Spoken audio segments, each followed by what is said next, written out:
Bonsoir, cher Patrick Chastonnet. Dans la vie courante, nous nous tutoyons car nous nous connaissons bien. Mais là, on va se vousoyer parce que ça sera peut-être plus simple. Voilà. Vous avez quitté l'enseignement supérieur, mais quand on est professeur des universités, comme vous, on ne le quitte jamais, vraiment, tout à fait. Et vous avez été, entre autres, professeur de sciences politiques à l'université de Bordeaux. Et depuis le temps que je vous connais, je vous associe à Jacques Ellul, et je suis pas le seul. Vous avez été un de ses derniers moniteurs, hein, autrement dit, ce qu'on appelle un répétiteur de ses enseignements à Sciences Po Bordeaux. À l'époque, on disait l'Institut d'études politiques de Bordeaux. Cette activité de répétiteur, je dis parce que c'est important, consistait à répéter les enseignements de Jacques Ellul à une population assez particulière qui était des étudiants américains qui venaient de l'université de Californie ou du Colorado et qui venaient, certains spécialement pour cet enseignement de Jacques Ellul pendant une année ou un semestre à Bordeaux. Moi, j'aurais dit traduire quand même, mais pas traduire la langue. C'était pas parler du français en anglais. J'en aurais vraiment été incapable dans le détail. Mais il s'agissait de faire passer des notions qui, même des concepts qui étaient assez étrangers à ce public. Hein. Pardon, parce que répétiteur, je crois qu'on disait plutôt, on était moniteur, on disait moniteur. Tuteur ou moniteur. Moniteur, oui. Et justement, je pouvais pas répéter, mais pardon, hein, pardon. Merci pour cette. D'ailleurs, ça montre bien votre souci sémantique et lexical.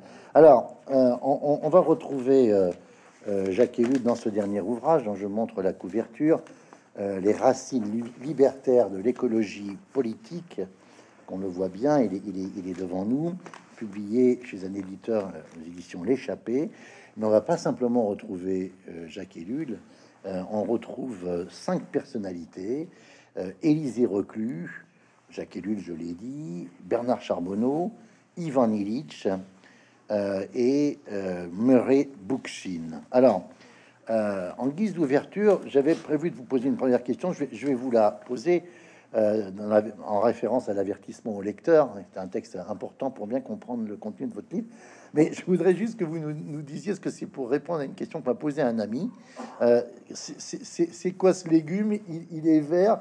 Alors, c'est du hachis, c'est une carotte verte, c'est quoi? Non. Oui, alors ça, effectivement, ça commence mal parce que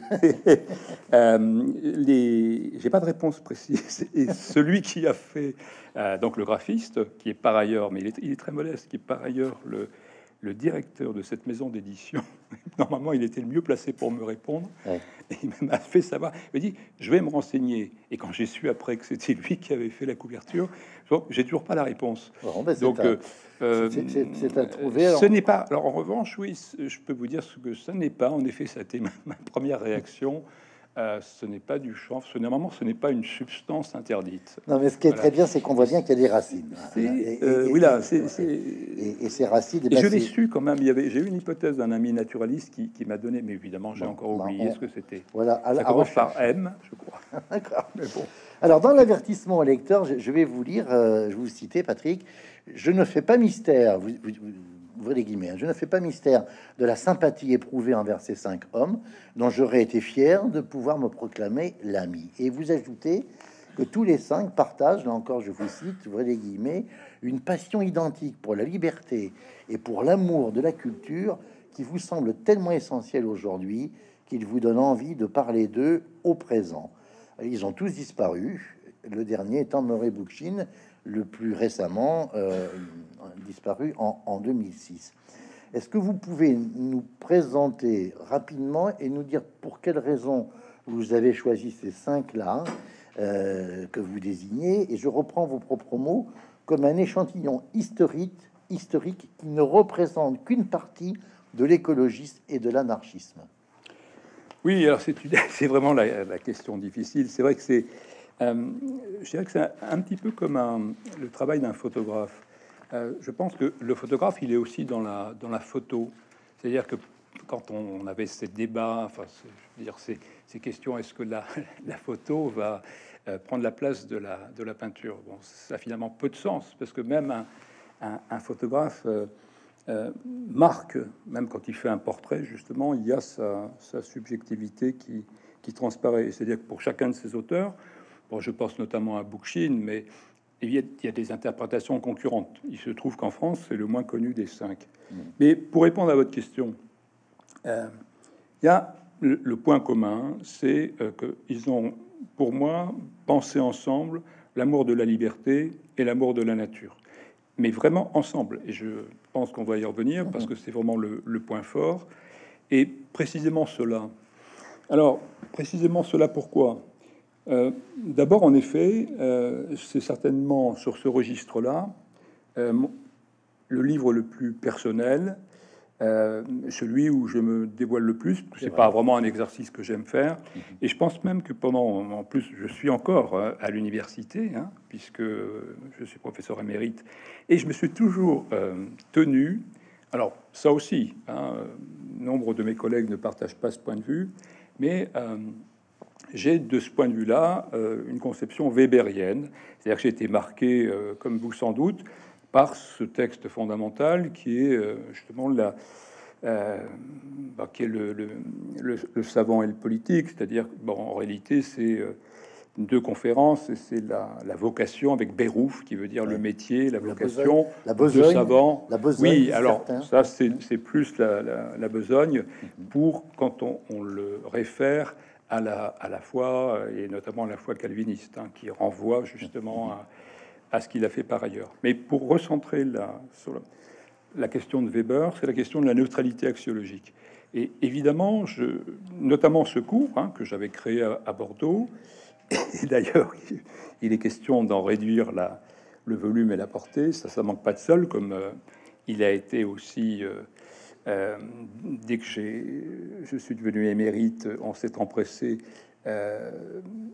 eh bien de supprimer, même je dirais, j'étais encore à l'université, on a supprimé le cours que j'avais créé sur technique et politique dans la pensée de Jacques Ellul, c'est-à-dire comment les questions techniques, technologiques, comme on dit à tort d'ailleurs, en termes à parler des fake news, comment justement elles influent sur les questions politiques. Je sais que je suis un peu long, mais c'est important pour dire que je me suis tenu à cette règle qui était notamment d'ailleurs même dans ce cours de pensée politique contemporaine. J'avais fait, c'est pas original, mais c'était le jeu des 7 familles, et j'avais montré toute la diversité des courants écologistes. Bon, c'est pas par hasard. Bon, après, vous le rappelez? Oui, je le rappelle. Je le rappelle, c'est vrai. Et puis, donc, l'ensemble, je vais pas les décliner ce soir, mais bon, il y en a 7 qui sont assez faciles à retrouver. Et puis, c'est pas le sujet, sinon je vais encore être plus long. Quoi qu'il en soit, là aussi, je me suis dit, bon, au moment vraiment j'ai accumulé pour ce livre, c'est vrai, hein, au moins j'essaie de pas fatiguer mes lecteurs. Bon, c'est un livre tous les 4 ans, mais j'ai lu alors lu et relu, puisque et pour Ellul et pour Illich et pour Charbonneau, c'est plutôt relu, mais une bonne centaine de livres. Mais je suis allé chercher, au passage d'ailleurs, hein, pourquoi c'est 5? Parce que d'abord, il y en a 3 que j'ai connus. Ouais. Un, très très bien, je crois, puisque je l'ai fréquenté. Alors, je l'ai rencontré en 73. On a commencé vraiment à parler tous les deux, bon, allez, en 76, 76, 77, etc. Charbonneau, dans le prolongement d'Ellul. Oui. Pas immédiatement. Et Ivan Illich, curieusement, j'avais lu un livre. Et là, vous racontez votre rencontre. Oui, oui. D'ailleurs, vous êtes mêlé d'une certaine façon aussi. Il y a un complément d'information. Oui. Mais moi, je l'avais vu une première fois. Ça faisait 12 ans qu'il n'était pas venu en France, parce qu'il était venu en 72 pour le procès, Gisèle Halimi, procès de Bobigny. Oui. Voilà. Et puis il est resté sans venir. Et puis il est venu en 84. Qu'est-ce que vous aviez lu, Patrick, de lui à ce moment-là, la convivialité, Némésis médicale? Alors justement, c'est exactement ça. C'est-à-dire que j'avais lu. C'est même d'ailleurs, je crois, à Sciences Po, la convivialité, parce que c'était vraiment l'auteur à la mode. Oui. On parlait. Moi, je suis arrivé à Sciences Po, j'étais parce que pour toute une série de raisons, j'étais ignorant de beaucoup de choses. C'était Sartre. Je connaissais Sartre, Camus, et j'avais jamais entendu parler de Jacques Ellul, parce que je suis pas du tout bordelais, je l'ai jamais été, je suis pas bordelais, quoi. Bon, et c'était la découverte. Mais ceux qui faisaient pour les étudiants, alors c'est pas tous les étudiants, hein, c'est sûr que le cercle Roger Nimier ou certains, c'était pas leur tasse de thé, mais ceux qui étaient entre guillemets les étudiants subversifs à Sciences Po, dans la section politique et sociale, c'était la règle et non pas l'exception. Donc il m'est arrivé dans ma vie d'être dans une tendance majoritaire. Ça n'a pas duré longtemps. Heureusement, tout est revenu à la normale depuis. C'est que bon, je suis toujours dans la minorité tout le temps, partout. C'est pas grave. Et Illich, bah, finalement, j'avais lu un livre parce que bon, c'était Marcuse, Illich et Marcuse. J'en suis resté là. Et puis après, comme je travaillais aussi beaucoup pour Sud-Est Dimanche, qui donnait une grande place aux idées, aux entretiens. Et là, j'avais vraiment carte blanche, si on peut dire. Je devais interviewer Ivan Illich. Alors là, évidemment, bah, comme vous l'avez fait ce soir, on fait les choses sérieusement. C'est-à-dire que on se met à lire parce que je savais que j'allais rencontrer. Alors, c'est pas le même rapport, mais moi, j'avais une pression énorme d'aller rencontrer ce personnage très connu. Donc, je me suis mis à lire un certain nombre de livres. On a passé une journée à Bordeaux. J'ai mené l'interview. Il a été publié. Il y avait j'étais content parce que j'étais entre guillemets jeune journaliste. Il y avait la une et il y avait des déclarations. Il y avait des débats sur la crise. Bon, il y avait des choses intéressantes. Le vrai contact, enfin, les vrais échanges. Donc, ça a quand même bien démarré.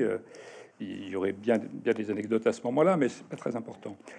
Et je l'ai retrouvé après à l'occasion c'était alors là c'est 93 parce que Ellul meurt en 94 et il fait ce on va y revenir, voilà. Patrick, parce bon, mais alors je repars, faut aller vite, c'est vrai, je reviens à ce que je disais, pourquoi bon, et puis Charbonneau, c'est vrai que là aussi je les ai vus bon, dans les moments importants de leur vie, puisque Charbonneau après, et dans les deux cas je continue des échanges, etc.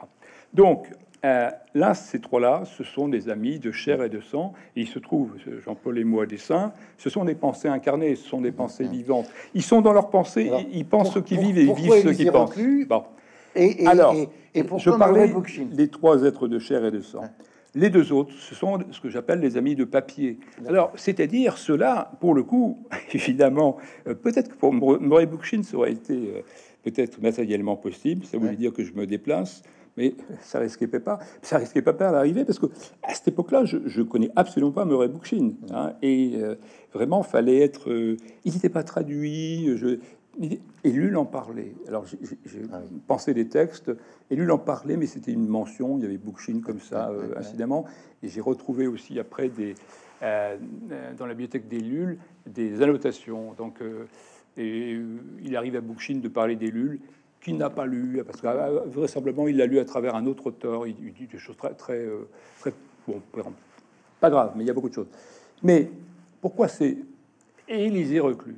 Ben, finalement, Élisée Reclus, oui, parce que tout est là, c'est-à-dire la racine, pour le coup, elle est là. C'est-à-dire que c'est la racine, selon moi, c'est pas l'avis de tous les anarchistes, c'est pas l'avis de tous les écologistes, mais c'est évidemment, enfin, là encore, c'est des... Bon, je considère qu'on a tout à fait le droit de pas être d'accord tout le temps sur tous les sujets avec moi. Je suis moi-même souvent pas d'accord avec moi. Mais et oui, mais Reclus, c'est vraiment lui. L'anarchisme, même la question de l'entraide. On dit, on attribue ça à Kropotkin. Mais non, ça, en fait, ça vient de Reclus, son ami d'ailleurs. Oui, hein, c'est les idées d'entraide. Bon, donc tout. Et puis, attention, le sentiment de la nature, la revue des deux mondes, autour de 1860, bah, il met le doigt sur des questions essentielles que reprendra Charbonneau avec un texte d'ailleurs. Et c'est drôle d'ailleurs parce que, sauf erreur de ma part, Charbonneau ne mentionne pas Reclus. Donc ces cinq-là, et puis ils se complètent, c'est-à-dire qu'ils sont... non, alors, voilà, Patrick, ils se complètent. Pardon, oui. J'avance un peu parce que j'ai quand même pas mal de pages de notes. Hein, il reste 21 questions. Et il en reste pas mal. Alors, on va pas toutes les traiter, mais bon. Dans votre introduction, je vous lis encore, vous dites, dans notre esprit, libertaire est indissociable d'anarchiste. Et vous dites bien qu'on ne doit pas confondre aucun de ces trois termes entre eux, libertaire avec libéral libertaire ou libertarien. Libertarien. Alors, puisque vous avez évoqué le terme des racines, dans votre titre, vous avez retenu l'expression racine libertaire et pas racine anarchiste. Alors, expliquez-nous le choix sémantique qui n'est pas rien là. Non, c'est pas rien. Pourquoi? Parce que d'abord, comme vous l'avez souligné en introduction, il y a la question de la liberté. Et je dirais que le mot liberté embrasse plus large. Il y a à la fois des bonnes et des mauvaises raisons. Alors, ils ne sont pas, évidemment, ils ne sont pas libertariens, puisque les libertariens, c'est une idéologie, c'est de l'anarcho-capitalisme, c'est de l'ultra-néolibéralisme. Donc, je dirais qu'on ne peut pas aller plus loin dans l'opposition. Bon. Libéral-libertaire, c'est une espèce de catégorie confuse, où on met tout ou rien, et souvent c'est l'idée que sur le plan des valeurs, eh bien, on est permissif sur tous les sujets, notamment tout ce qui relève de la morale la plus étriquée, ou la d'accord, très bien, ou la morale sexuelle, etc. Mais sur le plan, on ne touche surtout pas au système économique. Bon, ce n'est pas le cas, c'est-à-dire qu'on ne met absolument pas en cause le fondement, qui est le fondement capitaliste de nos économies, sur lequel on reviendra, sur lequel reviennent ces auteurs. Et le libertarien? Alors, mais le libertarien, c'est réglé. C'est de l'anarcho-capitalisme. Les libertariens, ce sont ceux qui considèrent que, eh bien, il ne doit pas y avoir d'État, mais tout simplement pour permettre au business, sous toutes ses formes, dans aucune limite, de fonctionner. Bon, c'est un courant qui est surtout représenté aux États-Unis. En France, ça reste très marginal. Vous citez Jean-Patrick, vous citez Élisée Reclus. Oui. Dans votre introduction, il y a des phrases de ces 5 auteurs. C'est très intéressant sur une page. J'en ai retenu une parce qu'elle paraît surprenante. C'est un oxymore apparemment, mais quand on y réfléchit, vous allez vous dire que c'est pas du tout le cas. C'est d'Élisée Reclus, justement. Je rappelle, donc grand géographe, écrivain, né en 1830 à Sainte-Foy-la-Grande. Il a cette phrase: l'anarchie est la plus haute expression de l'ordre. Voilà. Oui, c'est évidemment, c'est pour ça, si vous voulez, quand je parlais des bonnes et des mauvaises raisons, il y a une confusion dans l'opinion qui est absolument complète sur ce qu'est l'anarchie et l'anarchisme. Et c'est en partie la raison pour laquelle, c'est pas la seule, c'est en partie la raison pour laquelle j'ai arbitré entre anarchistes et libertaires. Bon. Pourquoi? Parce que dans l'opinion, pendant très longtemps, et d'ailleurs Élisée Reclus s'en distingue, l'anarchisme a été réduit à une de ses composantes, la bombe. Ce qu'il appelait les bombistes, donc la propagande par le fait. Voilà. Aujourd'hui, son équivalent, c'est les Black Blocs. Bon. C'était plus violent parce que Netchaïev, c'est pas. Mais bien sûr, mais on va pour le coup, on va essayer, que les Black Blocs. Mais on va essayer pour le coup de pas se disperser là-dessus. Bon, et il y a un usage aussi qui vient, je dirais, compliquer ce tableau, déjà compliqué, de confusion, mais c'est pas à dessein, où là, vraiment, les autorités vont appeler anarchiste tout ce qui est anarchisme, tout ce qui relève de formes de terrorisme et de violence, qui n'est ni islamiste, ni d'ultra-droite, pour aller vite. Quoi. Et il qualifie ça d'anarchiste. C'est une façon de discréditer. Non, totalement. Donc on a rappelé anarchiste. Qui n'a rien, d'ailleurs, dans les deux cas, ça ne relève absolument pas de l'anarchisme. Alors, la raison, c'est malgré tout, attention, effectivement, à l'usage commun. Donc, mais, je vous l'ai dit aussi, pourquoi? Parce qu'il y a deux auteurs. Pourquoi j'ai pris aussi cette précaution? Parce que Ivan Illich, en revanche, même si c'est mon hypothèse, et c'est aussi le cas de Bernard Charbonneau, c'est, je dirais, l'anarchie sans le drapeau. C'est d'une certaine façon ce que disait aussi Léo Ferré, le drapeau noir, c'est encore un drapeau. Ce sont des gens qui considèrent que le problème dans l'anarchisme, c'est que c'est le isme. C'est qu'on a fait de ce désir de liberté un système.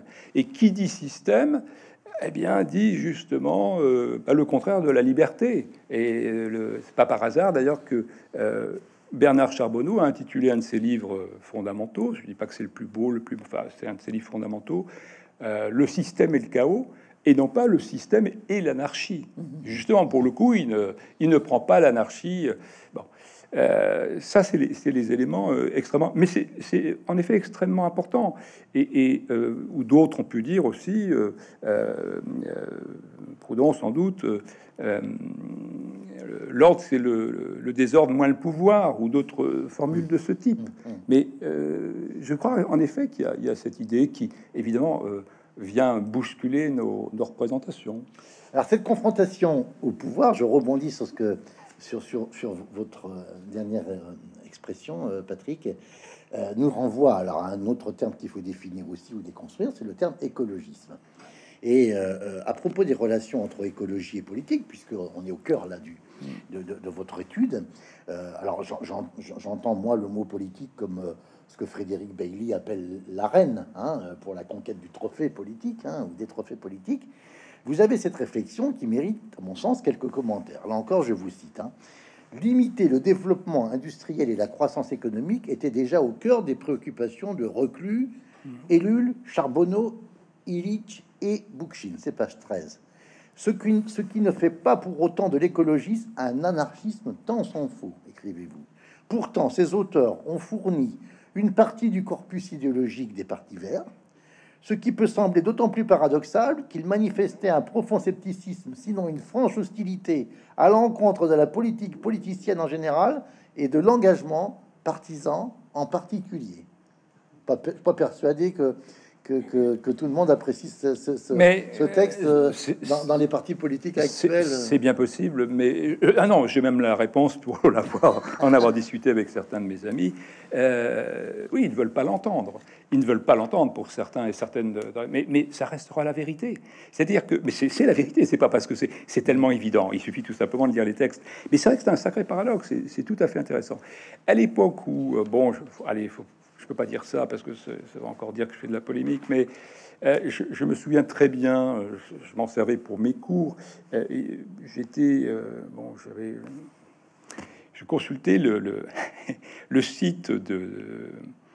Oui, c'était je crois que c'est plus, c'était en 2004 ou 2005, le site de Internet d'Europe Écologie Les Verts. Et il y avait quelque chose qui s'appelait nos classiques ou nos références. Et plus, il y a une enquête, il y a un livre d'enquête aussi sur quelles sont les lectures des leaders politiques écologistes.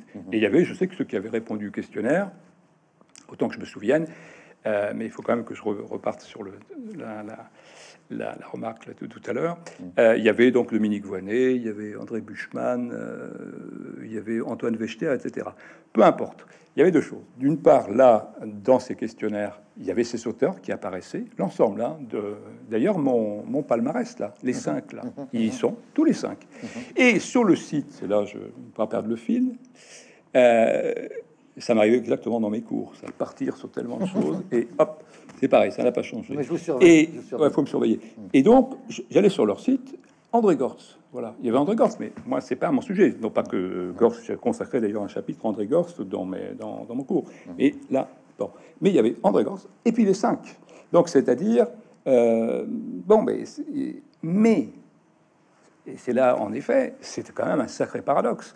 Puisque, et puis alors là, pour le coup, c'est des choses que je pouvais même en discuter avec Ellul, puisque on m'envoyait, je me rappelle, je pense que c'était Guilbeault ça s'appelait le Nouvel Observateur à l'époque, m'avait envoyé donc revoir Ellul, puisque c'était l'époque où j'avais déjà commencé mes entretiens avec lui, pour lui demander ce qu'il pensait de la création d'un parti vert, par exemple. Donc il y avait à la fois le programme, et le programme, on ne peut être que d'accord, puisque c'est en gros, c'était à l'époque de la fondation, le programme a beaucoup évolué après, et est parti vers d'autres choses. Et puisqu'il disait, au contraire, ce sont nos idées avec Charbonneau depuis les années 30. Bon, très bien, quoi. Bon, alors après, la question de créer un parti, il me dit non, ce qui va se passer, il y aura une écologie de droite, une écologie de gauche, une écologie du centre, une écologie d'extrême droite, une écologie d'extrême gauche. Et quelques années plus tard, sur les élections européennes, je vais apparaître cette liste. Et il n'y avait pas encore de parti animaliste. Bon, qui est autre chose d'ailleurs, ce qui nous emmènerait loin. Bon, mais bref, tous ces auteurs, leur point commun, c'est pas par hasard qu'Ellul a écrit l'illusion politique. Je peux vous dire que il reprend à son compte. Enfin, là, il le dit pas lui comme ça, parce qu'au passage, c'est moi qui dis qu'il le dit, mais il le dit pas comme ça. Mais lui, ce qu'il écrit, l'engagement, c'est la mise en gage bon, l'histoire de mise en gage avec les anciens qui peuvent savoir ce que c'est. Hein. Allez, bon, bon, peu importe. Allez, voir c'est la veuve. Bref, de mettre des biens en gage, hein, une belle montre, une alliance. Bon, le monde piété. Le monde piété. Voilà, l'engagement, c'est la mise en gage. Quoi. Bon. Et puis, d'une certaine façon, c'est, bah oui, un homme de parti, c'est la partie d'un homme. Hein. C'est tous ces auteurs, leur point commun, ça fait partie de leur point commun, c'est voter, c'est abdiquer. Et alors, Ellul, mais dès avec là... des petites nuances, pendant Patrick, hein, parce que je me souviens qu'Ellul disait je n'ai jamais voté de ma vie, sauf aux élections municipales à Pessac. Oui, alors, oui, mais enfin, non, mais vous confirmez ou oui, mais confirmez non, ou pas du tout, parce que il avait d'abord, il n'avait pas de carte d'électeur, et il ça, a c'est voté. embêtant quand on, bon, Non, si jamais on veut voter. Ça, non, non, mais oui, ça c'est vrai au passage, on peut voter sans carte d'électeur. Il a voté normalement, en 1936 pour le Front populaire, et à ma connaissance, il n'a pas voté. Au passage, d'ailleurs, c'est vrai que c'est intéressant ce que vous dites là-dessus, mais comme toujours, mais c'est le local. Et la Bookchin, c'est en effet, Bookchin, c'est la question locale. Ouais, bon, voilà. Mais même ça passe pas lui dans son schéma par l'élection. Il n'empêche que il a aidé. D'ailleurs, il a aidé quelqu'un qui espérait lire, quelqu'un qui est devenu célèbre, c'est Bernie Sanders au passage. Mais pour revenir sur le noyau dur là, et vous avez touché du doigt les contradictions. Oui, ça ne empêche pas, on est d'accord. Vous me dites l'écologie politique, bon, se réfère beaucoup à ses auteurs, mais c'est quand même un paradoxe. Oui, vous avez tout à fait raison. Il se réfère, mais peut-être que c'est humain de faire ça. On met de côté ce qui nous déplaît. Mais je reviens, voter, c'est abdiquer. C'est vraiment, vous retrouvez quand même cette idée. Et bon, alors ça, je sais que là-dessus, oui, c'est surtout Reclus, mais c'est pas que lui. C'est pas que lui. Donc, je force un peu le trait. Ellul a eu quand même sur ces questions-là des choses. C'est là où je voulais y venir tout à l'heure. Moi, je me rappelle d'un article de. Alors, je me rappelle pas de l'avoir lu à cette époque, et pour cause, mais je me rappelle très bien dans mon travail l'avoir photocopié. Je l'ai depuis tellement longtemps lu et relu à chaque fois, Dictature et démocratie, etc. Où vraiment il est extrêmement sévère, puis même dans l'illusion politique, c'est-à-dire que en gros sur la comédie électorale et sur le système démocratique tel qu'il fonctionne. Alors, attention à une question que vous m'avez pas encore posée, mais que je réponds bien volontiers. Ce sont des démocrates, c'est-à-dire que ce sont des profonds démocrates, c'est-à-dire que c'est pas qu'ils sont contre c'est précisément parce qu'ils ont une très haute idée de la démocratie que justement, eh bien, ils cherchent à la fonder sur autre chose que le système électoral et la conquête du pouvoir central.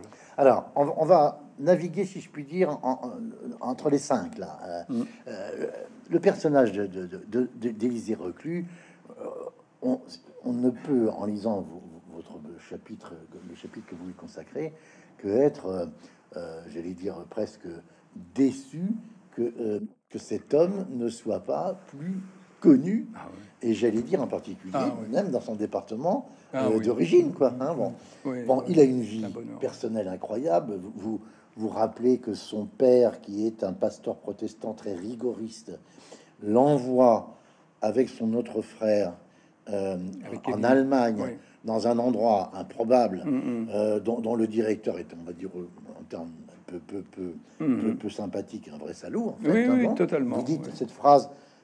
Élisée Reclus comprend que cet homme est faible avec les forts et dur avec les petits, hein, et il rentre à pied d'Allemagne à l'âge de 14 ans, c'est vers Mannheim, si je me souviens bien, à Sainte-Foy-la-Grande. Voilà. Il a une vie, il est aux côtés des communards, il est arrêté, les armes à la main par les Versaillais, il fait 10 mois sur les pontons de Brest. Pardon, non, c'est vrai que j'ai interrompu là-dessus, vous allez perdre le fil. Non, mais pour avoir connu justement l'internat, moi, dans les années 60, ce que pouvait être au nord de la Vendée. Non, mais vous étiez chez les frères de Saint-Jacques, de Saint-Georges-en-Paillé, les frères. Non, les frères non, c'était pire. J'étais chez, enfin, on va pas trop passer sur mon cas, mais sans donner le détail, mais c'était chez les frères de Saint-Gabriel, de Saint-Gab, Saint-Laurent-sur-Sèvre, et donc le nord de la Vendée, la partie. C'est franchement, c'est pour des enfants justement, c'est absolument une horreur, quoi. Et là, on était au 20e, c'était bon. Alors, on parlait de Reclus, ce qui est très intéressant, c'est cet homme. Je parlais de sa détention 10 mois sur les pontons de Brest. Il faut savoir quand même que il est libéré à la suite d'une pétition internationale dont Darwin est un destinataire. Oui, Quand oui. même, hein, ça c'est bon. Et là, ce qui est très intéressant avec Réalisé Reclus, c'est un des pionniers de l'interdisciplinarité des connaissances. Et je voudrais que vous parliez de ça parce que c'est quand même extraordinaire. C'est vraiment un honnête homme et un humaniste. Oui, tout à fait. Sur le modèle de la Renaissance au 19e. Je me trompe ou on peut le dire comme ça? Oui, oui, oui. Oui. Il y a surtout aussi une chose dont on peut parler. Il faut vraiment tous, bon, ceux qui le connaissent, bien sûr, mais il y a, en fait, c'est excellent. C'est comme quand on conseille à un ami à la lecture d'un livre qu'il n'a pas encore lu. C'est le bonheur de pas encore l'avoir lu, ou un film ou une série. C'est extraordinaire. C'est-à-dire qu'on l'invite. Et bien là, c'est ce bonheur de lecture. C'est-à-dire que non seulement il a ce savoir encyclopédique qui est extrêmement rare, d'ailleurs qu'on pouvait avoir au 19e, c'est-à-dire qu'il est curieux de tout et que il manie à la fois la connaissance, on peut le dire, la connaissance du monde, sans mauvais jeu de mots, puisqu'il publie dans la revue de Deux Mondes. Il a même gagné sa vie pendant un moment en travaillant pour des guides, hein, et c'est voyager partout dans le monde en œuvre libre, mais c'est aussi évidemment le travail, alors là c'est beaucoup plus classique, du géographe qui établit des cartes, qui travaille dans les bibliothèques. Et il est tout ça à la fois, et mais aussi, c'est que c'est extraordinaire, c'est que même dans dans des articles et des livres qui ne sont pas finalement des livres de littérature ou de vulgarisation, son style est absolument exceptionnel. Ah, mais il est, pardon, Patrick, je vous coupe, mais il est très drôle parce qu'il suit les questions d'actualité et vous racontez, page 24, qu'il est très remonté contre le projet de police, enfin de la fameuse transformation de la police avec l'invention du fichier des empreintes digitales du fameux célèbre Bertillon. Et donc il dit d'abord, il dit précédemment, même un État populaire opprimera ces sujets. Ça, on va dire qu'en termes de préscience, c'est quand même particulièrement bien vu. Mais là, quand je disais qu'il a un style où il est très drôle, il dit... Marx le détestait, hein, pardon. Hein. Marx le détestait. Mais je pense qu'il a beaucoup plus d'humour que Marx. Hein. Je le crains. Bon. Et il dit en particulier, parce qu'on a suivi ensemble les cours des Lulles sur Marx, bien sûr, il dit Élisée Reclus à propos du projet Bertillon, que la police et la science se sont entrebaisées. Ah oui, c'est excellent. Ça, c'est formule. Ah, je pouvais pas. Oui, bien sûr, je pouvais pas passer à côté. C'était cette langue qui est très dans le contexte. Et en effet, c'est-à-dire qu'il là, il touche du doigt quelque chose qui va être. En effet, c'est bien d'avoir repéré ce détail. Je promis un grand avenir, qui est la police scientifique, qui pour le coup va faire ce que Proudhon avait aussi repéré, ce que faisait l'État, qui nous suivait à la trace, qui nous mesurait, comptait, calculait, encerclait, corsetait. Enfin, je sais pas.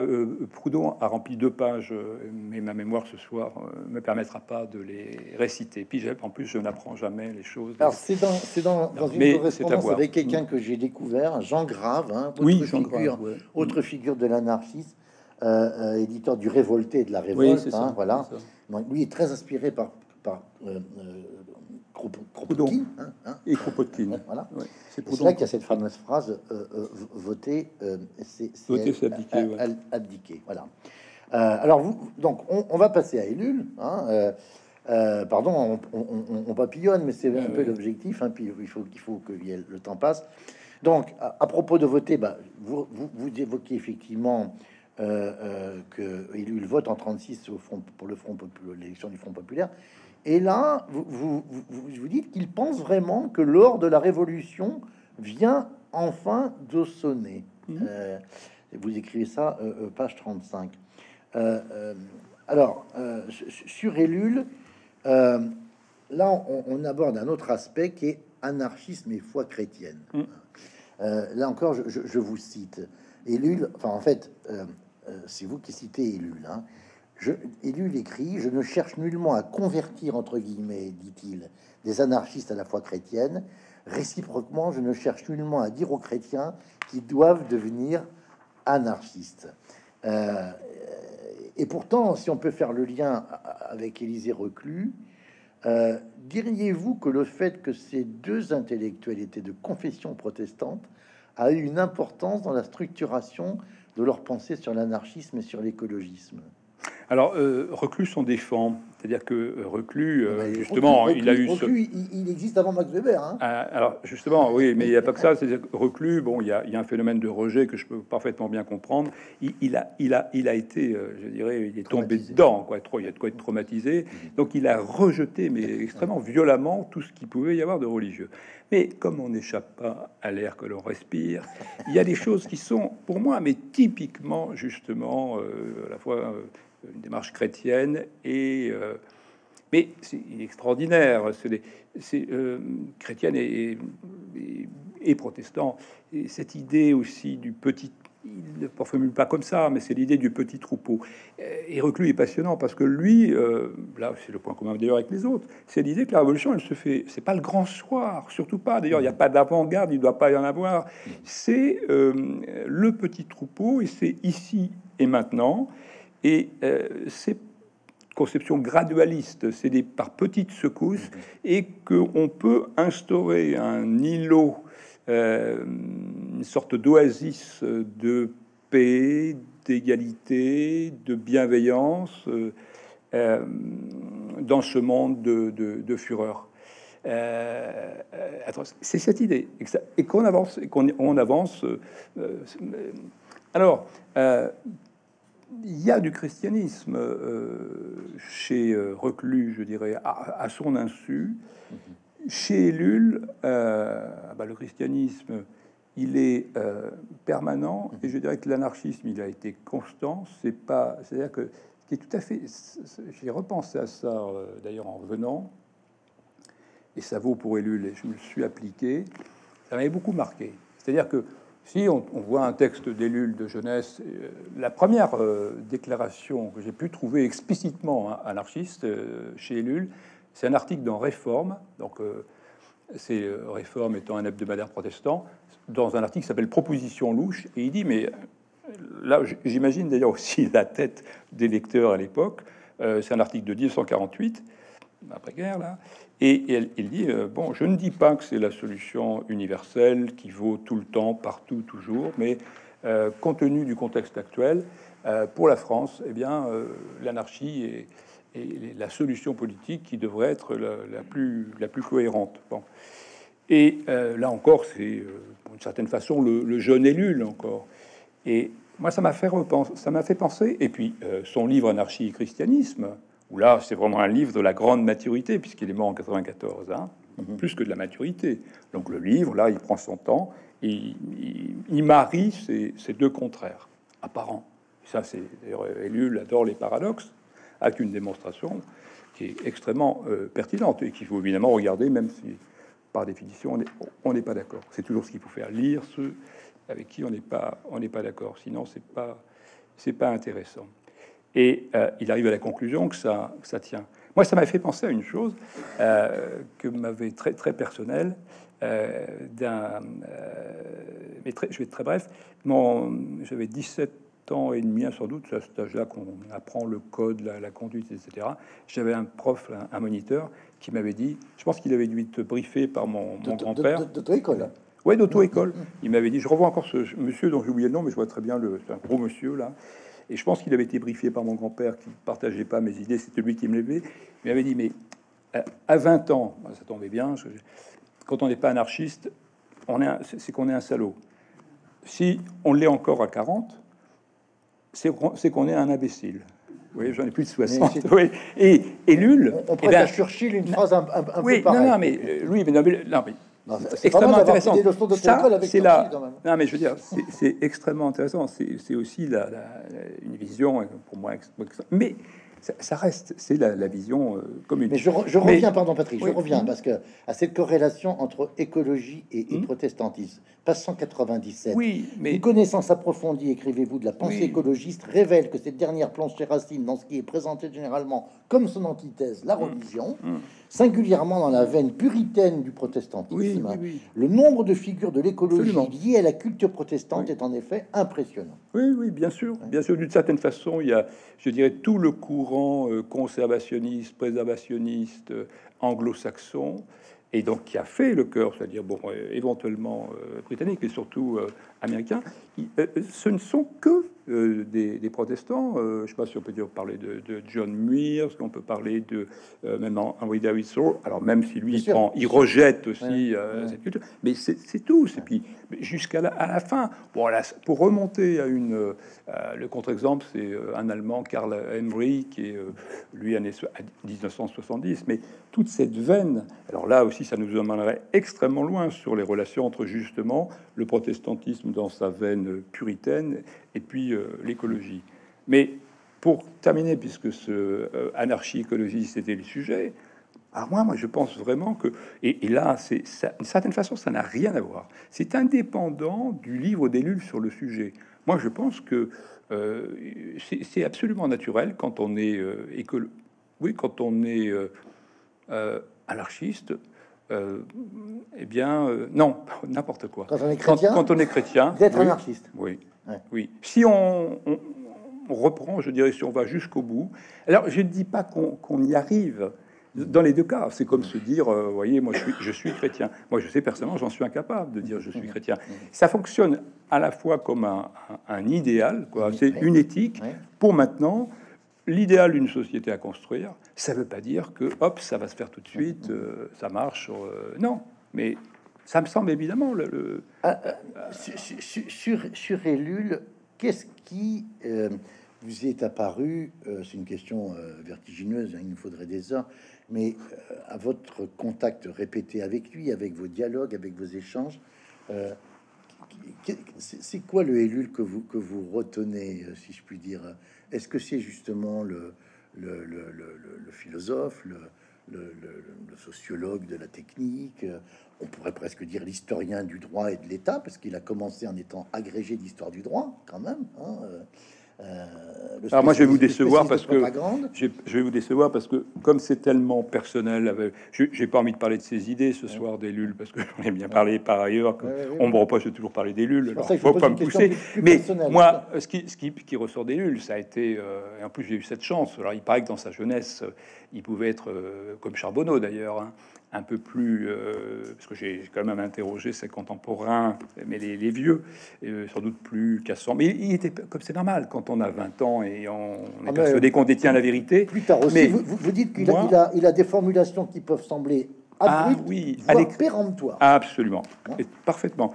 Quand il écrit, c'est pas justement l'homme, c'est pas la même chose. C'est-à-dire que moi, j'ai eu pendant, ça je peux le dire, pendant une bonne vingtaine d'années d'échanges, j'ai eu sous les yeux vraiment quelqu'un qui était, mais vraiment, qui était bienveillant, qui pour le coup n'a jamais cherché à me convertir, puisque d'une certaine façon, j'étais pas à l'époque, il y a bien de choses. Hein. D'ailleurs, au tout début à Sciences Po, j'étais pas du tout ellulien, moi. Hein. Donc, bon, Ellul, non, c'est pas venu.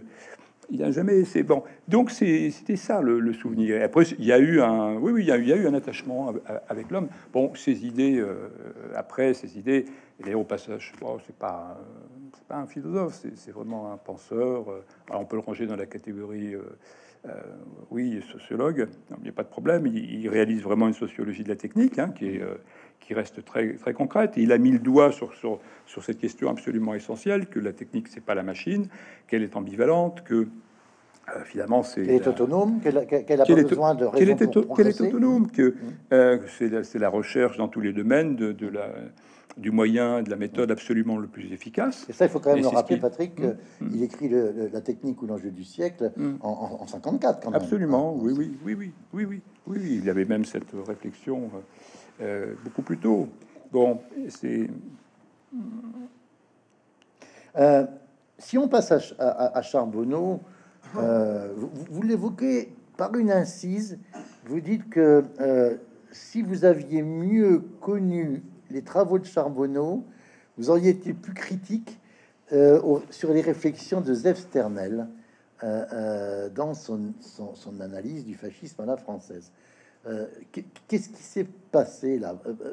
Quel a été un peu le procès qui a été fait, vous dites-vous, infondé à Charbonneau? Non, non, c'était pas à Charbonneau, c'était à tout ce courant personnaliste qu'il représentait. Oui, parce que Mais tous les deux, tous les jeunes, quand ils sont jeunes, ils sont tangentiels au personnalisme, hein. ah ben, non, non, ils sont carrément. Ils ont quand même créé un groupe un peu autonome à Bordeaux. Ils sont Alors, pas dans la ils structure de sont, non, Mounier. non, ce sont franchement un groupe autonome, mais ce sont des personnalistes. Ils ont évidemment rencontré Mounier, mais il y a deux grandes tendances. Il y a la tendance Ordre Nouveau qui n'a rien, je répète, et toute ma vie je le répéterai, qui n'a rien à voir avec le groupe des années 70, qui est un groupe d'extrême droite, etc. Il y avait deux revues. D'un côté, il y avait Denis de Rougemont et bien d'autres, Marc. Alexandre Marc, etc., et d'autres. Et puis de l'autre côté, il y avait Mounier, Georges Izard, etc. Et au début, ils étaient avec Mounier, et puis très vite, d'ailleurs, ils avaient leur propre groupe de réflexion avant d'aller voir Mounier, et puis ils se sont autonomisés, et ils ont fondé une tendance qu'on peut qualifier effectivement de gasconne. Moi, je préfère parler des personnalistes du Sud-Ouest, qui étaient Bordeaux, Pau, Toulouse, Bayonne. Mais ça reste pour le coup aussi vraiment le petit troupeau. Déjà que les personnalistes de genre sont. Alors pour aller très vite, parce que c'est franchement pas vraiment c'est pas fondamental. C'est vrai que dans Ni droite ni gauche, le livre de Sternel, et c'est vrai que moi j'y suis allé. D'ailleurs, c'est ça. Enfin, c'est un rôle un peu. Oui, parce que vous dites quand vous êtes allé je le les ai rencontrer, quand vous êtes allé là. l'interviewer, vous racontez ça dans le livre, dans le Béarn, dans sa maison du Béarn. Oui, oui, oui. Vous arrivez, il aurait dit après à Jacques Ellul, il m'a pas ménagé. Oui, il l'a dit à son fils, à Simon. Ouais. Mais non, parce que l'histoire, c'est qu'à partir de là, à partir de ce livre que j'avais lu et relu, le livre de Sternel, c'est d'expliquer que tout ce mouvement personnaliste, en gros, c'était. Alors, j'en ai même fait un jeu de mots dans le livre en disant, puisque Charbonneau et Ellul se définissaient comme à l'époque de leur manifeste en 35 comme des révolutionnaires malgré eux. Eh bien, Sternel, Sternel, il connaît même pas Ellul et Charbonneau, il qualifiait l'ensemble de tout ce mouvement personnaliste de fascistes sans le savoir, c'est-à-dire des fascistes sans l'uniforme. Mais c'est un véritable contresens. Hein. Alors, c'est un contresens d'ailleurs en général sur le mouvement personnaliste. Mais alors, s'il y a vraiment un cas où c'est un contresens, c'est dans le cas du groupe Ellul Charbonneau, parce que pour le coup, si les mots ont un sens, le fascisme, c'est très très clair, c'est l'adoration de l'État. Or, Ellul et Charbonneau, l'adoration de l'État, c'est précisément, eux, ils dressaient pas même quand ils faisaient du scoutisme, ils hissaient pas le drapeau. Alors, leur façon c'était de le monter mieux pour. Enfin, bon, bref, ils ont fait précisément un peu à bien des égards de l'anti-scoutisme. Ils avaient une allergie à tout ce qui peut relever de la dictature, de ce qui peut, de l'autorité, de la hiérarchie, de la discipline. Ils ont 2 ans de différence. Hein, oui. Ils se rencontrent. Et donc, pardon, je voudrais quand même terminer. Donc, pour cet entretien, c'est vrai que j'ai questionné pour bon, et c'est vrai que si j'avais à l'époque, je savais peut-être pas assez. Et je le suspectais et tout. Il n'a rien laissé paraître, mais après il a dit quand même. Enfin, en gros, j'avais un peu. Alors je reviens alors rapidement à leur histoire tous les deux. Donc Charbonneau a 2 ans de plus qu'Ellul. Ils se sont rencontrés, je crois, en classe préparatoire, enfin ou au lycée. Enfin, je pense que c'est quelque chose qui est très dur à établir parce que ni l'un ni l'autre. Puis après, là c'est grâce à. L'un et l'autre, ils se rappellent absolument pas. Ils étaient pas dans la même classe, mais ils étaient. Au lycée Montaigne, mais alors, pourquoi est-ce que Charbonneau, vous dites, il se définit, il se déclare volontiers comme post-chrétien. Il refuse de croire en la divinité de Jésus, vous dites. Il est... Ça, c'est une différence importante avec lui. Oui, alors c'est bon. Déjà, je vais y venir. Mais sur Charbonneau, moi, je crois qu'il y a une richesse d'une œuvre qui est extraordinaire. Il y a aux lecteurs qui ne l'ont pas encore lu, je recommande pour le bonheur de lecture et puis aussi pour la pensée, qui fonctionne beaucoup par paradoxe. Sur sa machine, l'homme fuit la machine. Et il décrit à l'époque, là, dans justement l'embouteillage justement, mais il est bien placé d'ailleurs à Bordeaux et ailleurs, pour voir la comédie du week-end. Il a écrit aussi L'homme auto, un pamphlet contre ce qu'il appelait la civilisation de la bagnole. Bon. Et l'idée centrale alors c'est bien présomptueux de ma part, mais c'est lui-même. donc je peux m'autoriser, puisque lui le faisait. L'idée centrale de sa pensée, c'est de dire que le développement, le progrès technique et scientifique, ce qu'il détruit, c'est pas la nature en tant que telle, c'est la capacité de l'homme d'éprouver la liberté dans sa confrontation à la nature. C'est ça, justement. C'est il ne peut y avoir de liberté parce que c'est une conception extrêmement incarnée de la liberté. C'est ça, en fait, vous dites même, il aime l'anarchie comme il aime la liberté, mais il se méfie de l'esprit de système. Absolument. C'est tout est là. C'est-à-dire que lui, même je dirais que son écologie, hein, elle vient pas des livres. C'est un gosse qui la découvre quand il voit, comme il me le dit, comme il l'a dit à d'autres, la civilisation de la bagnole arriver sous ses fenêtres, dans sa rue.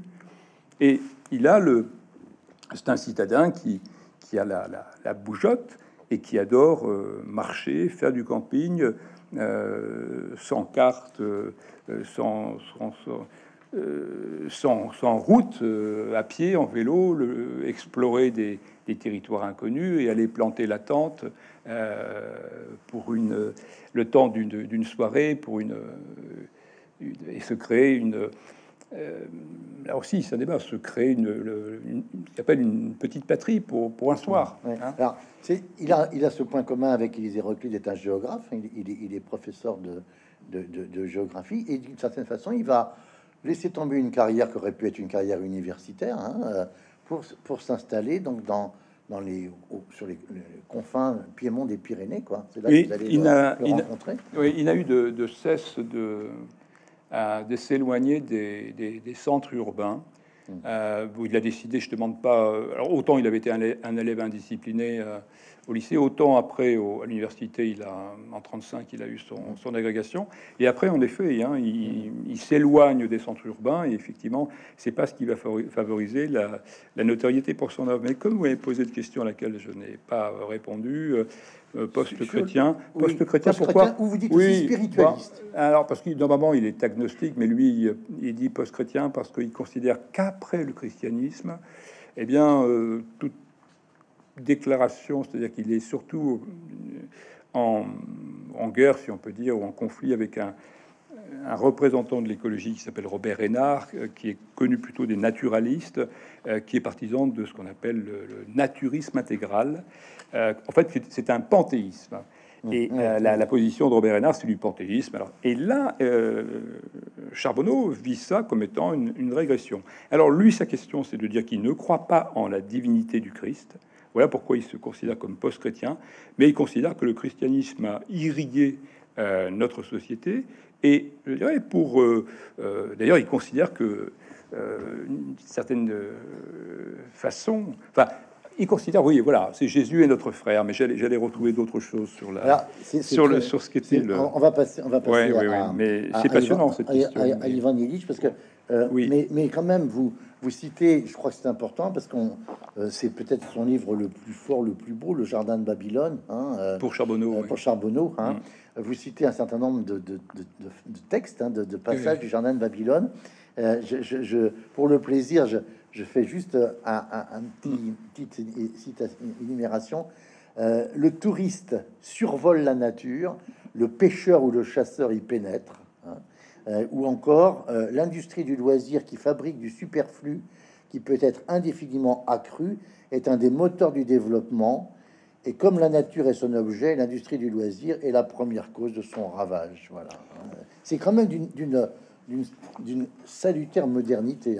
C'est-à-dire qu'il a mis le doigt sur quelque chose qui semble être une évidence, c'est-à-dire la marchandisation de la nature, c'est-à-dire que le naturel, le beau, la villa au bord de la mer, eh bien, par exemple, il le dit quelque part, construire maison avec vue sur mer, ça veut dire c'est priver 100, 200, 500, 1000 personnes précisément de l'accès, de la vue sur la mer. il a bien sûr touché du doigt la différence, c'est-à-dire que tout ce qui peut être le rôle du pionnier, c'est pour ça que je l'embêtais beaucoup là-dessus en disant que sa pensée était une pensée élitaire ou élitiste, aristocratique,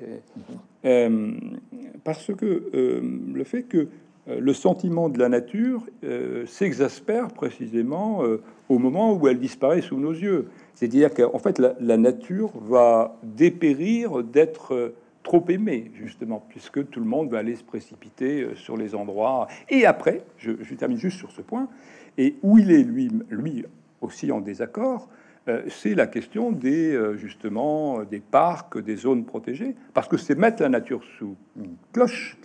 Et c'est pour ça qu'aussi Ellul est en accord là-dessus, et qu'il avait écrit un article plaidoyer contre la défense de l'environnement, parce que justement, ce n'est pas l'environnement de la plupart de nos concitoyens. Et donc, interdire des petits lieux très protégés pour après avoir le droit de saccager tout le reste, parce que c'est ça qu'il s'agit, tout le reste du territoire, c'est pas la solution. Alors, on peut pas ne pas évoquer Ivan Illich. Bon, là, en plus, il y a des pages très personnelles sur votre séjour, enfin, quand il est à Bordeaux. Vous êtes là, vous l'accompagnez, vous échangez. Bon, moi, je me souviens, puisqu'on y a assisté ensemble dans ce colloque international en l'honneur de Jacques Ellul, donc en 93, il parle de Maître Jacques, hein, Oui. à propos d'Ellul, hein, on a presque l'impression qu'il s'est fait référence à Maître Eckhart, hein, dans la grande tradition des spiritualistes. Hein. Je trouve que l'évocation que vous faites d'Illich est tout à fait passionnante, parce qu'elle remet, j'allais dire, l'homme, l'espèce humaine, au cœur de la dimension à la fois de l'anarchie et de l'écologie. Et je cite ce que vous dites, parce que je trouve ça très, très intéressant. Page 155. C'est là qu'on sent que vous avez une sorte de tendresse amicale pour Ivan Illich. Vous dites: tout comme Ellul, il proscrit plus qu'il ne prescrit, et il croit en l'amitié, en l'art du plaisir et en l'art de souffrir, en l'art de vivre et en l'art de mourir. Pour terminer par: chez lui, la recherche théorique se substitue progressivement à l'analyse politique, sans renoncer à la pratique de l'amitié. On pense aussi à Politique de l'amitié, un très beau texte qu'a pu écrire Derrida ou même Lévinas. Mais là, précisément, Illich, vous dites, il y a deux Illich, le Illich de la notoriété avec ses gros succès de librairie, puis à partir de 81-82, il y a un deuxième Illich. C'est ce deuxième Illich qui vous a le plus séduit, je pense. Alors, c'est pas par, je dirais, pas par le plan, au plan théorique, parce que au plan théorique, ça, il mène un travail qui est pas vraiment, qui est difficile d'accès. Donc là, j'y ai épuisé des éléments, mais pour ma partie là, pour l'écologie, c'est vrai que j'ai travaillé sur les. Mais par contre, c'est le moment où il est sans doute pour moi le plus intéressant comme homme. C'est un sacré paradoxe. Hein. Par contre, sur le plan des idées, j'ai puisé dans les cinq livres qu'il appelait des pamphlets, N'empêche que c'est là où on retrouve tout ce qui peut être opérationnel et qu'il l'est encore aujourd'hui. D'ailleurs, il y a ce samedi à Paris, il y a une journée qui s'intitule Lire Illich à Paris, là, à la Maison du Climat, dans le 4e arrondissement, et en hommage à Ivan Illich. Vous citez des entretiens avec David Cayley, je sais pas si David Cayley, si je prononce bien. Oui. Et c'est d'ailleurs avec cette phrase que vous avez ouvert ce chapitre: le plus grand service que l'on puisse rendre au monde et à ses semblables consiste à changer son cœur. Voilà. Alors on va terminer avec Murray Bookchin. Alors là, on n'est pas du tout dans une tradition protestante, c'est un origine Europe centrale, juif d'Europe centrale, arrivé à New York. Bon, vous dites que c'est sans doute le plus anarchiste des écologistes et le plus écologiste des anarchistes.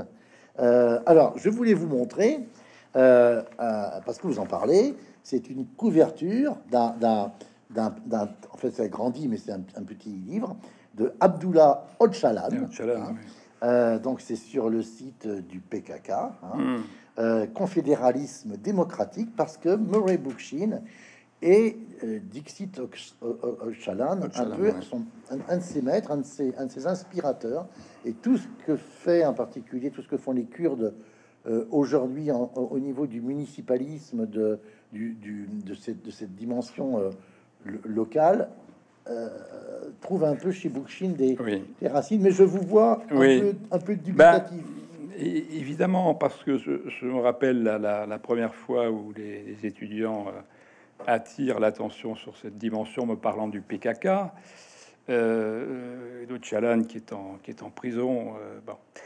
J'ai quand même été surpris parce que la tradition du PKK, pour aller vite, je ne suis pas du tout un spécialiste, mais ça reste quand même une tradition très marxiste-léniniste, et donc avec un certain nombre de méthodes qui me semblent assez éloignées. Bon, après, c'est vrai que ça, c'est mes convictions les plus profondes. On peut changer.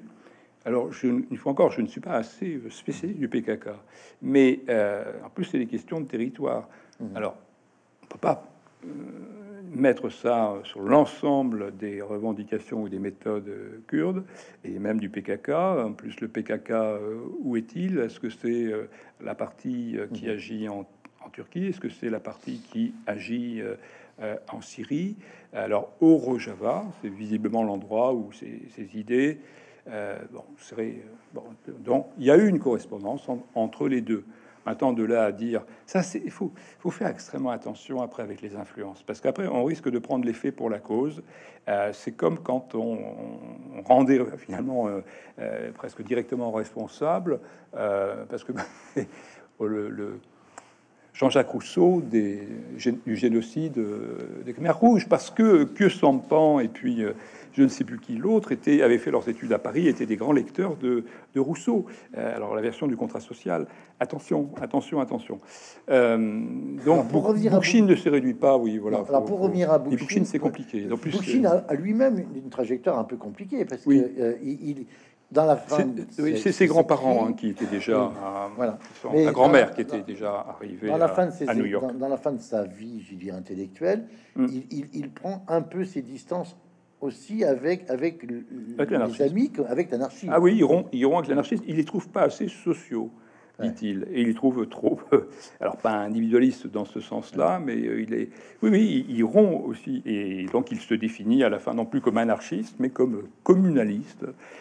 Communaliste, absolument. Communaliste, pas communiste, communaliste. Et donc qui renvoie justement à sa conception du municipalisme libertaire et cette vision. Et ça veut dire que pour lui, ce qui est extrêmement aussi important, et c'est le point commun aussi qu'on retrouve, qui balaye l'ensemble de ces auteurs, c'est la dimension, c'est la question de taille, qui nous renvoie aussi à Illich, mais à tous. C'est-à-dire qu'évidemment, le modèle de société qu'il préconise suppose des petits groupes, des petites communautés, et même dans le cas d'Illich, de Bookchin, c'est très précisément le rêve ou l'aspiration à avoir des des communes au sens américain, de taille moyenne, de population moyenne, avec une sorte de lien, de réseau, de fédération partant de la base jusqu'au sommet. Ça, c'est une constante. C'est-à-dire que le pouvoir, là, il part toujours de la base, il part toujours du bas, et il n'y a jamais l'idée, une fois encore, de ce qui serait d'ailleurs pour le coup réellement utopique, de s'emparer du pouvoir. Au passage, pourquoi en faire, avec quelle méthode? Et là, c'est sûr que c'est la négation. Ça va nous permettre d'arriver à la conclusion, parce que votre conclusion, elle est aussi très personnelle, comme l'était l'introduction ou l'avertissement. Le titre de votre conclusion, c'est assez de paroles, des actes, point d'interrogation. Et quand on vous lit, on a de quoi être inquiet, d'ailleurs, un peu. Je dis pas que le livre se termine sur une touche pessimiste, mais bon, vous êtes un politiste professionnel, vous savez bien que la science politique n'est pas prédictive. Mais je fais pas de science politique, là. Je vous lis, à la fin de votre livre, vous écrivez: dans ces conditions, et si l'on en juge par les méthodes expérimentées au plus fort de la pandémie de Covid-19, il y a fort à parier qu'à plus ou moins longue échéance, L'écologie dite punitive ne sera pas instaurée par quelques Khmers verts, ni par d'obscurs anarcho-primitivistes, mais par les gouvernements eux-mêmes. Oui, c'est très bien de me le rappeler, parce que c'est exactement ce que je pense au plus profond de moi. C'est-à-dire que, alors, au passage, hein, pessimiste, oui, ça, je l'ai entendu tout le temps, et lui, il l'a entendu tout le temps. C'est une qualité morale, le pessimisme. La question, c'est de savoir... C'est la lucidité. C'est bon, c'est tout. Et enfin, je suis pessimiste, une fois encore, c'est une qualité morale. Donc, peut-être, d'ailleurs, au passage, ça n'empêche pas de l'être. Aussi, ça dépend des jours, comment je me lève, le temps, ce que j'ai vu sur la route en venant, d'ailleurs, en marchant. Là, j'ai vu bon, bref, ça, alors là, je me dis, oui, oui, là, voilà, je suis gagné par le pessimisme. Est-ce que la situation est inquiétante? Moi, ce que je crois réellement, c'est que, en effet, si on ne prend pas le risque de ces auteurs, ils nous permettent de faire le pas de côté. C'est-à-dire que, évidemment, chacun dans leur domaine, ils interviennent avec leur recul, leur expérience, toute leur subjectivité, d'accord. Mais on dit, mais oui, mais comment on va y venir après. Mais ils nous permettent justement de faire ce pas de côté nécessaire. D'ailleurs, c'est la fonction de l'utopie, pour se dire, mais comment pourrait être le monde, justement? Quel type de monde on veut? Après, on discute sur comment y arriver. Et ce que je crois profondément là, c'est que si de toute façon on n'opère pas ces changements, qui sont des changements difficiles, c'est pour ça que il faut être pour le coup lucide. Ça ne veut pas dire qu'on va déprimer, aller se jeter dans la Garonne ou ailleurs, aller se noyer. Ce que je crois vraiment, c'est qu'il va se mettre... Mais d'ailleurs, on en a vu un petit avant-goût, c'est-à-dire que va se mettre en place, à plus ou moins long terme, hein, pour le coup, moi, j'ai pas en effet, de capacité prédictive, une sorte de, appelons comme on veut, de tyrannie mondiale, mais qui pourra être très bien, très propre, très sophistiqué, de gouvernance mondiale, autoritaire, qui va en effet intervenir sur le rationnement et l'allocation de biens devenus rares, de ressources rares. Et ça se fera, une fois encore, de façon, de façon policière, tout simplement, administrative et policière. Et le degré de violence interviendra selon... donc, en réalité, me semble-t-il, on n'a pas beaucoup le choix autrement. Après, on peut toujours faire semblant de ne pas le voir. Après aussi, j'aurais un certain nombre de paramètres, pour le coup, chiffrés, concernant l'état du monde à l'heure actuelle, qui m'insiste à dire qu'on peut pas, en effet, continuer comme ça. Alors, on va terminer par un conseil du sage, si je puis dire, Patrick Chastenay, qui ne proscrit pas et qui ne prescrit pas non plus, mais qui dit, pour éviter à la fois les dérives de l'activisme et l'hypocrisie du verdissement de l'économie, ne faudrait-il pas au préalable se doter d'une doctrine cohérente? Oui, mais alors, je crois que c'est tout à fait, et ce sera en effet, hein, c'est l'habitation. Oui, c'est la fin. C'est le sens de ce assez de paroles des actes, qui c'est partie du catalogue des lieux communs. Ça veut dire tout simplement, c'est très bien. Moi, pour le coup, que je comprends tout à fait dans la jeunesse, pour le coup, une impatience qui pousse à aller asperger les tableaux. Donc, je crois toutes les formes certainement sont bonnes. Pour le coup, je suis pas dans la position de celui qui va distribuer les bons points, et je l'ai jamais été. Je veux pas l'être. C'est pas maintenant que j'ai commencé à le faire. Mais je crois qu'en réalité, ce qui manque, c'est pas nouveau. Mais il n'y a pas de doctrine, me semble-t-il, cohérente. J'ai la faiblesse de croire que ces auteurs ou un d'entre eux pourrait donner justement peut-être des bases de réflexion, ouvrir des portes, et que ces auteurs sont très actuels. Que je pense que ça a été le sens de notre échange. Et ils peuvent justement apporter à pour pas désespérer, précisément. Et les phénomènes d'éco-anxiété sont réels pour et précisément une partie de la population, et la population jeune. Merci beaucoup, Patrick Chastenay. Donc, les racines libertaires de l'écologie politique, je pense qu'on peut vous applaudir. Merci.